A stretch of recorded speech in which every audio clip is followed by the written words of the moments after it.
அன்பாலும் அகங்காரமற்ற அர்ப்பணிப்பாலும் மட்டுமே இறைவனை வசப்படுத்தலாம்.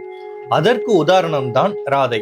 கோகுலத்தில் கோபியரில் ஒருத்தியாக இருந்து கிருஷ்ணனிடம் பக்தி செலுத்தியவள்தான் ராதை. பிருந்தாவனத்துக்கு அருகில் வர்ஷனா அல்லது ராவால் என்று அழைக்கப்பட்ட கிராமத்தில் விருஷயினி கமலாவதி தம்பதியின் மகளாக பிறந்தவள்தான் ராதை எனும் ராதா.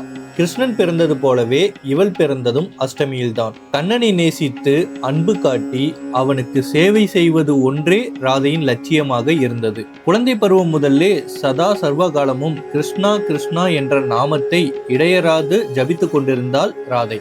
ராமாயண காலத்தில் சில மகரிஷிகள் ஒன்று கூடி ராமனை சந்தித்தனர். நாங்கள் எப்போதுமே உங்களுடனேயே இருக்க வரமருள வேண்டும் என்றார்கள்.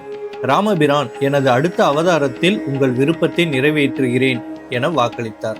அந்த மகரிஷிகளே பிருந்தாவன கோபியர்களும் கோபாலர்களுமாய் பிறந்தார்களாம். அவர்களில் ராதையும் ஒருவளாக விளங்கினாள்.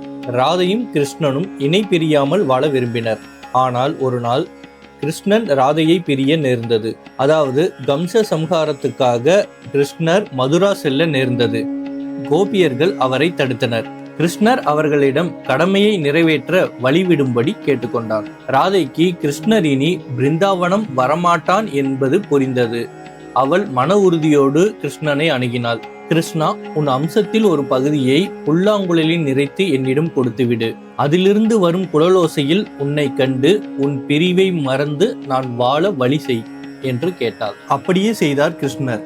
அதன் பிறகு அவன் பிருந்தாவனம் திரும்பவே இல்லை. புல்லாங்குழல் ராதையின் தூய அன்புக்கும் பக்திக்கும் கிருஷ்ணன் தந்த பரிசு. அவள் புல்லாங்குழல் வடிவில் கிருஷ்ணனை வயப்படுத்தி கொண்டாள் என்பதே உண்மை. இந்த வீடியோ உங்களுக்கு பிடிச்சிருந்தா வீடியோ லைக் பண்ணிட்டு ஷேர் பண்ணுங்க. மேலும் இது மாதிரியான வீடியோக்களை கதைகளை தினமும் கேட்கணும் அப்படின்னு நினைச்சீங்கன்னா கதை கவிதை அப்படிங்கிற நம்ம சேனலை சப்ஸ்கிரைப் பண்ணிக்கோங்க. தேங்க்யூ.